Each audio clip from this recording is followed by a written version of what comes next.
আউযু বিল্লাহি মিনাশ শাইতানির রাজিম। বিসমিল্লাহির রহমানির রহিম। শোনো,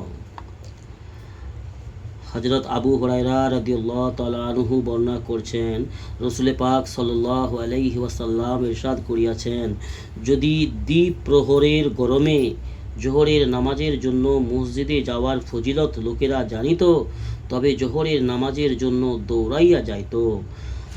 বুখারী শরীফের হাদিস। হযরত আবু হুরায়রা রাদিয়াল্লাহু তাআলা আনহু বর্ণনা করেন, রাসূল পাক সাল্লাল্লাহু আলাইহি ওয়াসাল্লাম বর্ণনা করিয়াছেন, যদি দ্বীপ প্রহরের গরমে, যদি দুপুরের অত্যাধিক গরমে জোহরের নামাজের জন্য মসজিদে যাওয়ার ফজিলত ফায়দা লোকেরা জানিত, তবে জোহরের নামাজের জন্য দৌড়াইয়া যাইত। আর যদি তাহারা ঈশা ও ফজরের নামাজের ফজিলত জানিত, তবে অসুস্থতার কারণে হামাগুড়ি দিয়া হলেও এই নামাজের জন্য মসজিদে যাইত। হযরত আবু হুরায়রা রাদিয়াল্লাহু তাআলা আনহু বর্ণনা করেন যে, রাসূল পাক সাল্লাল্লাহু আলাইহি ওয়াসাল্লাম বলিয়াছেন, যদি লোকেরা দ্বীপ প্রহরের গরমে জোহরের নামাজের জন্য মসজিদে যাওয়ার ফজিলত ফায়দা লোকেরা জানিত, তবে জোহরের নামাজ আদায় করার জন্য গরমের সময় দৌড়াইয়া হলেও জোহরের নামাজের জন্য মসজিদে যাইত।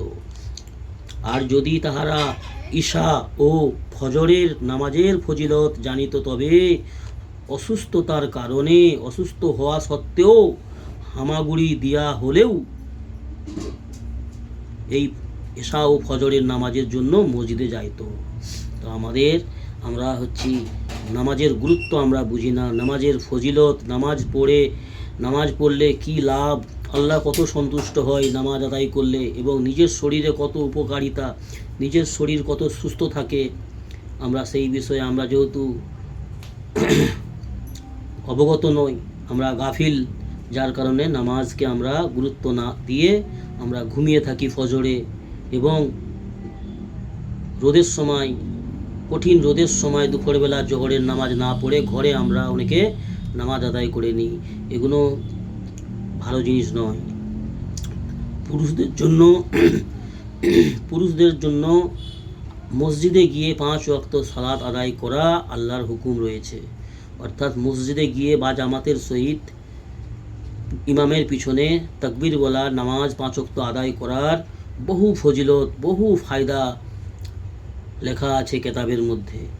আর আমরা যদি এই সমস্ত এই ফায়দা পাওয়ার উদ্দেশ্য নিয়ে, আল্লাহর রাজামন্দির উদ্দেশ্য নিয়ে, আল্লাহকে রাজি খুশি করার উদ্দেশ্য নিয়ে যদি 5 ওয়াক্ত সালাত আদায় করি, অবশ্যই আল্লাহ সুবহানাহু ওয়া তাআলা আমাদেরকে মাফ করবেন এবং আমাদের উপর রহেম করবেন। আল্লাহ বড় দয়াবান, আল্লাহ বড় ক্ষমাশীল। আল্লাহ আমাদের ক্ষমা করে দিন, আল্লাহ আমাদের উপর রহেম করুন। আল্লাহুম্মা আমিন। সুবহানাল্লাহি ওয়া বিহামদিহি।